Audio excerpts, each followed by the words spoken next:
Assalamualaikum warahmatullahi wabarakatuh. Alhamdulillahirabbil alamin.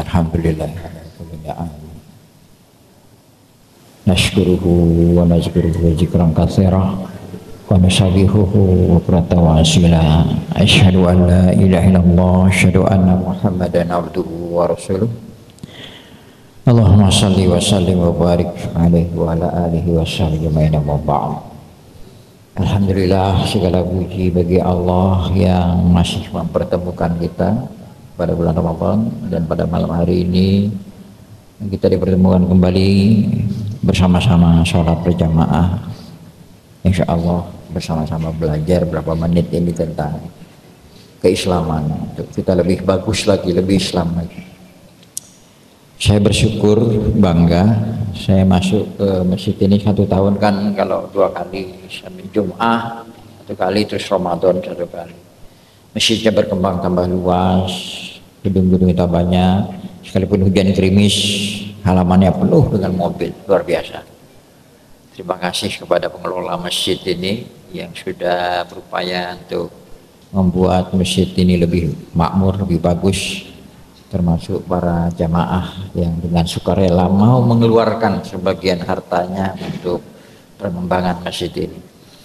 Bapak Ibu sekalian, saya temanya malam ini ada temanya itu nuzul Quran, tapi memang saya paling suka sekali kalau sudah bicara Al-Quran, dan setiap Ramadan saya mengingatkan Al-Quran, karena Ramadan ini adalah syahrul Quran, bulannya Quran.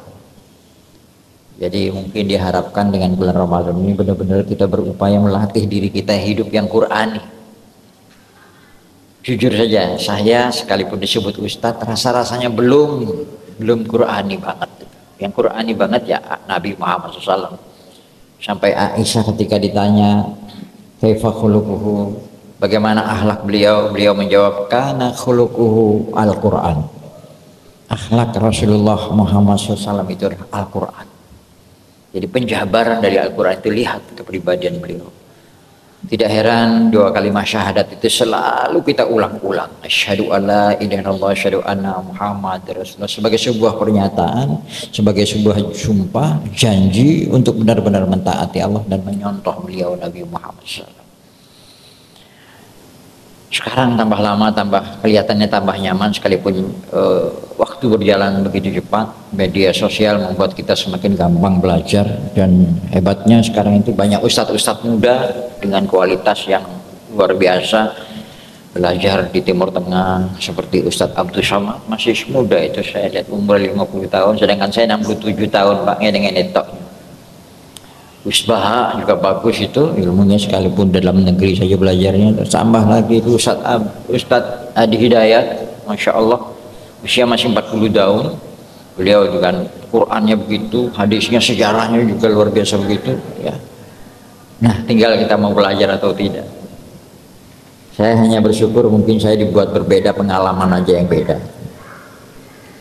Saya pengalaman pernah jadi orang kafir, itu saja mungkin bisa diambil pelajaran.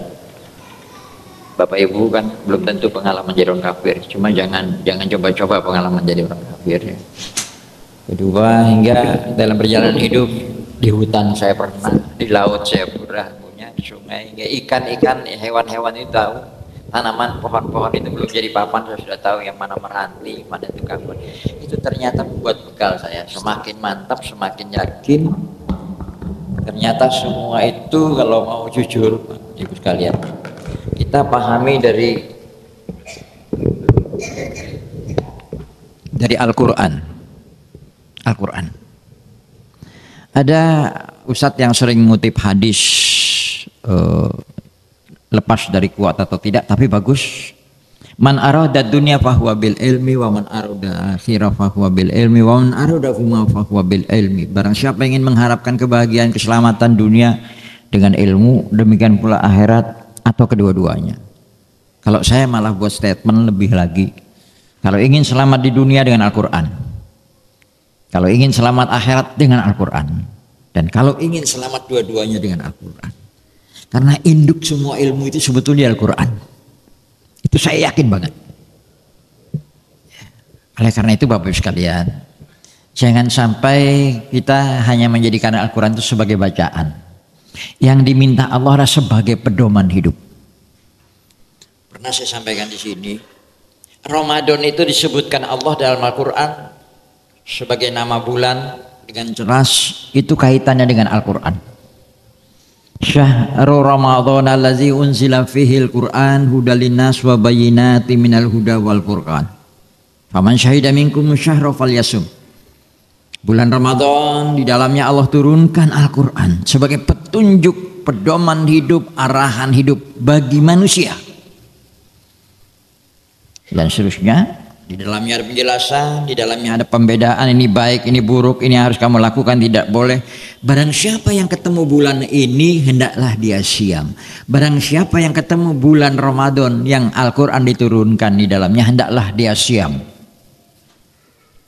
Nah, orang yang siam inilah nantinya akan menjadi orang yang bertakwa, kan begitu Pak? La'allakum tattaqun. Jadi sepanjang Ramadan ini kita diharapkan dengan siam itu merupakan potret orang yang bertakwa. Orang bertakwa itu sering kita dengar mau menjalankan perintah Allah, mau meninggalkan larangan Allah. Dan Al-Quran itu diturunkan untuk manusia semuanya. Orang yang mau nurut, orang yang mau patuhi Al-Quran, dialah orang yang bertakwa.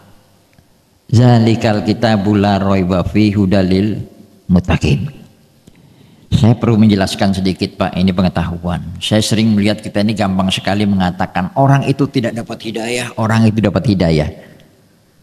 Sebenarnya sepahaman saya pelajari, semua orang itu sudah dapat hidayah Pak. Al-Quran itu diturunkan untuk semua manusia, manusia manapun, etnis apapun. Hanya memang Al-Quran dengan bahasa Arab itu khusus.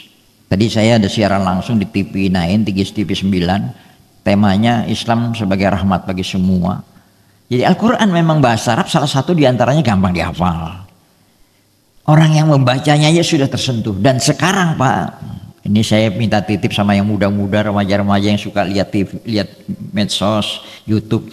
Coba Anda kapan saja termasuk Ramadan, buka lagi perkembangan Islam di luar, di Eropa, di Inggris, di Jepang. Bahkan di Jepang tuh muda-muda Pak masuk Islam, hanya ketertarikannya dengan Al-Quran.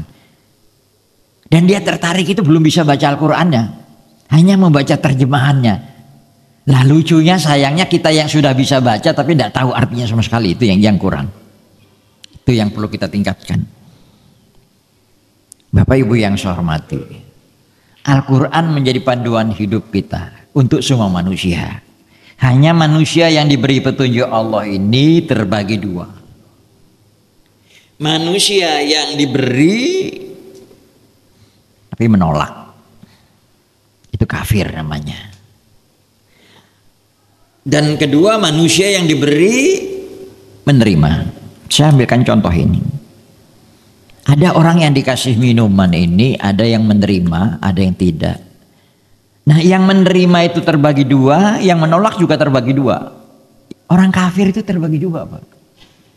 Ada kafir diem, tidak ganggu, tidak ngecek, kadang-kadang baik.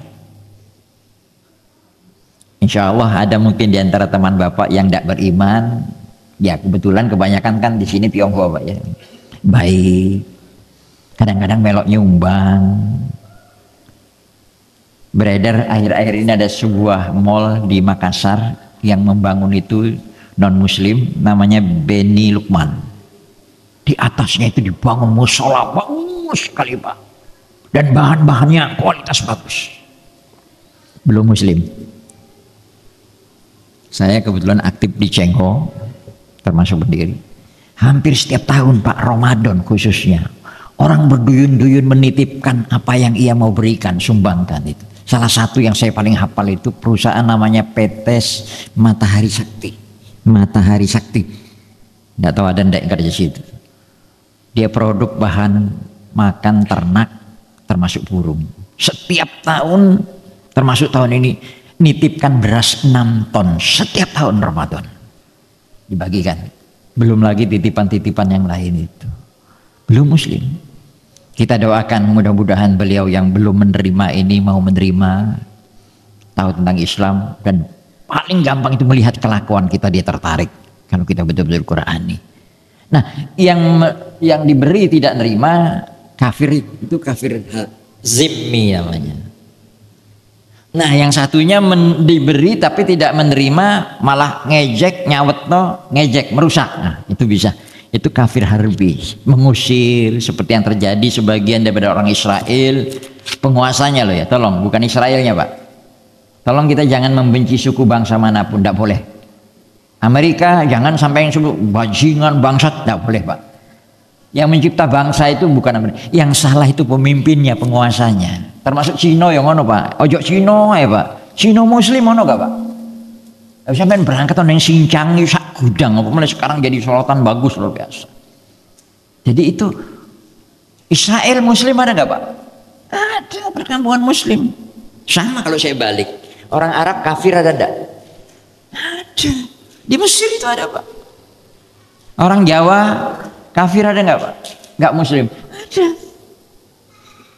Cara berpikir seperti itu. Al-Quran itu semua manusia, hudal linas. Nabi diutus itu semua manusia. Nah sekarang kepada yang terima seperti sampean dan saya sekarang.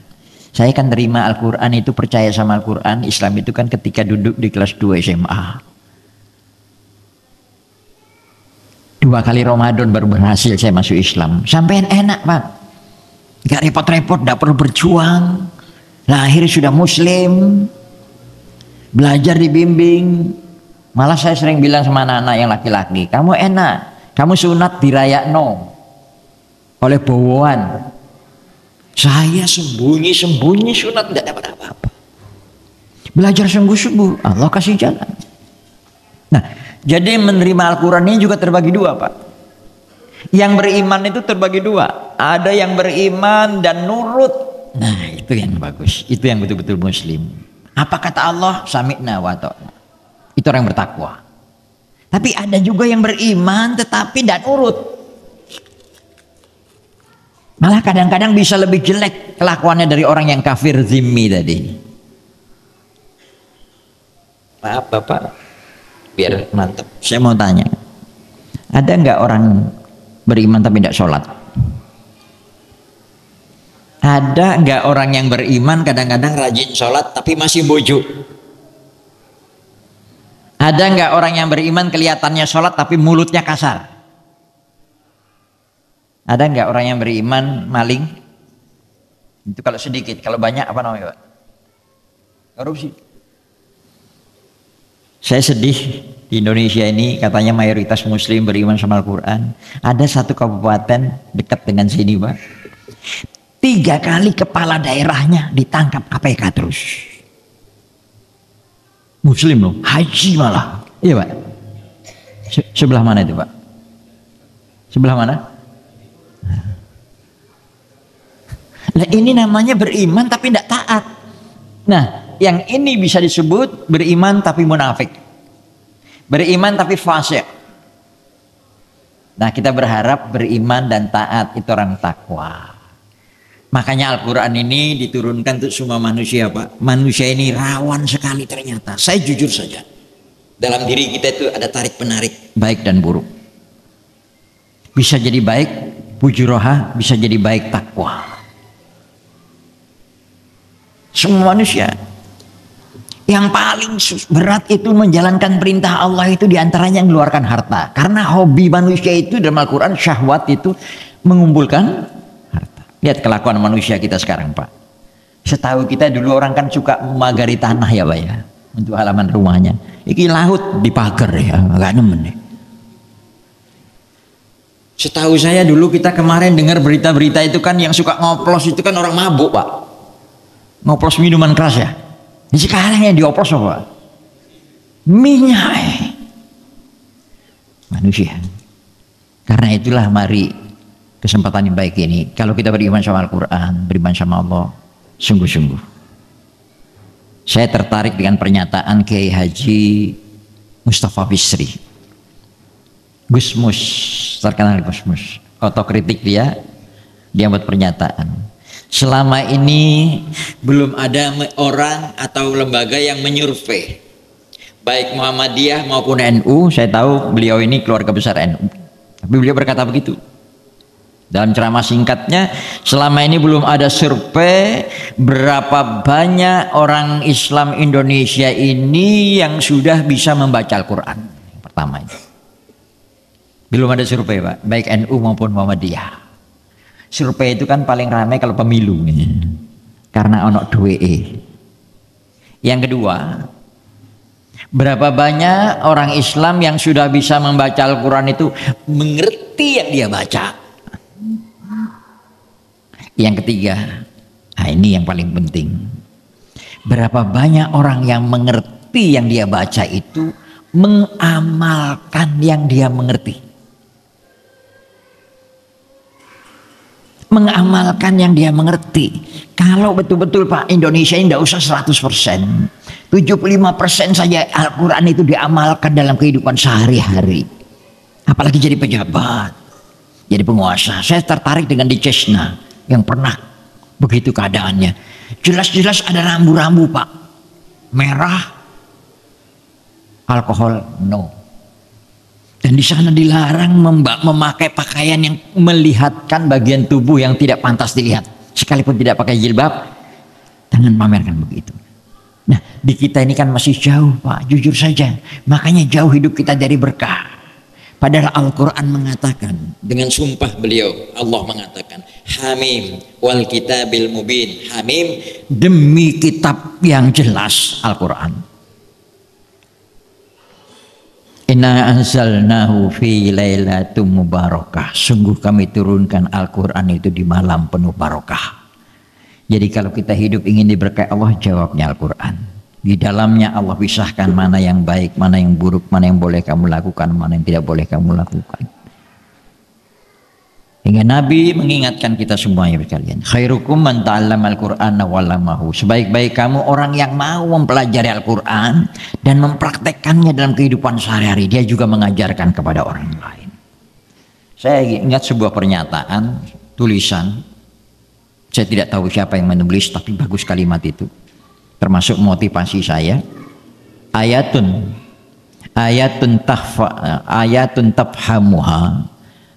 tafhamuha khairum min alfi ayatin tahfazuha wa ayatun ta'maluha khairum min alfi ayatin tafhamuha. Satu ayat yang kamu mengerti itu lebih baik dari 1000 ayat yang kamu hafal. Hafal tidak ngerti kan eman Pak. Lanjutannya, satu ayat yang kamu amalkan, implementasikan dalam hidupmu sehari-hari, itu lebih baik dari 1000 ayat yang kamu mengerti tapi tidak kamu amalkan. Bapak Ibu yang saya hormati, oleh karena itu kesempatan baik, monggo sepanjang Ramadan ini kita latih diri kita lagi untuk mengikuti Al-Quran. Saya tadi sudah mengatakan, orang yang siam itu potret orang yang bertakwa, potret orang yang Qurani. Apa? Dia mau menjalankan perintah Allah sekalipun tidak enak. Dia mau meninggalkan yang dilarang Allah sekalipun nampaknya enak. Ya orang shaim, orang yang siam. Contoh makan sahur. Kita disunahkan makan sahur jam berapa Pak? Sebelum subuh kan? Saya jujur, waktu untuk makan sahur itu tidak enak. Subuh itu. Kalau toh ada makan sahur pilihannya boleh jam 7. Sampai milih jam berapa? Jam 7. Jadi makan sahur itu tidak enak waktunya, tapi kita lakukan ikhlas banget. Siang, sedang siam, haus, ada es degan, haus, ada es degan, enak enggak Pak? Enak. Sampai minum? Tidak kan? Padahal sendirian. Kenapa? Dilarang Allah. Enak, dilarang, nurut. Kalau jiwa kita seperti itu hebat Pak, luar biasa itu. Oleh amplopan Pak 100 juta, gak repot, enak enggak? Sampai terima enggak? Oh iya, kalau bisa nolak hebat. Makanya nolak Pak, nolak yang tidak enak karena dilarang Allah itu berat. Melakukan yang tidak enak tapi diperintah Allah itu berat. Satu contoh, sampai infak, sedekah, zakat. Itu tidak gampang Pak. Sampai yang mampu mengeluarkan harta untuk kemakmuran masjid termasuk luar biasa. Oleh karena itu mari saya hanya mengingatkan lagi berapa kali lo sudah bisa baca Al-Quran, baca terjemahannya. Kalau tidak ngerti tanya. Nah yang paling penting lagi, saya melihat ada kekeliruan di kita. Banyak orang yang bisa baca Al-Quran tapi sayang tidak bisa menuliskannya. Nah ini metode yang keliru saya anggap. Mudah-mudahan di masjid ini mulai dimulai. Saya kemarin tertarik, ada seorang dokter mengingatkan saya, Ustadz, tahun lalu sampai mengingatkan supaya belajar baca menulis Al-Quran. Sebab kalau orang bisa nulis pasti bisa membaca. Kalau orang bisa baca belum tentu. Akhirnya di Masjid Al-Muqti itu dipraktekkan. Dia bilang, oh iya Ustadz, ternyata setelah bisa nulis sedikit-sedikit, bacanya juga gampang. Bukankah dulu kita sekolah begitu Pak? Belajar membaca itu kan menulis. Nah sekarang kita cuma belajar baca. Al-Quran itu mudah. SD jangan dianggap madrasah aja yang belajar Al-Quran itu Pak. Kalau bisa mulai sekarang di kita di Masjid As-Salam ini betul-betul hingga Al-Quran menyinari hidup kita, hingga Nabi juga pesan nawiru manazilakum bisolah wa qiraatil Quran, hiasi rumahmu dengan sholat dan baca Al-Quran. Mudah-mudahan Bapak sekalian kita diberikan kemampuan untuk mengikuti Al-Quran. Dan saudara-saudara kita yang saya ingat di sini, dulu saya pertama kali ikut berpartisipasi di masjid ini sudah hampir 10 tahunan, yang sudah mendahului kita Pak Abdul Aziz, Pak Yasin, saya sempat tanya tadi, termasuk Pak Mustafa Kamal, ya, sekarang beliau sudah ada. Mudah-mudahan beliau mendapatkan tempat yang terbaik di sisi Allah. Terima kasih, mohon maaf. Wassalamualaikum warahmatullahi wabarakatuh.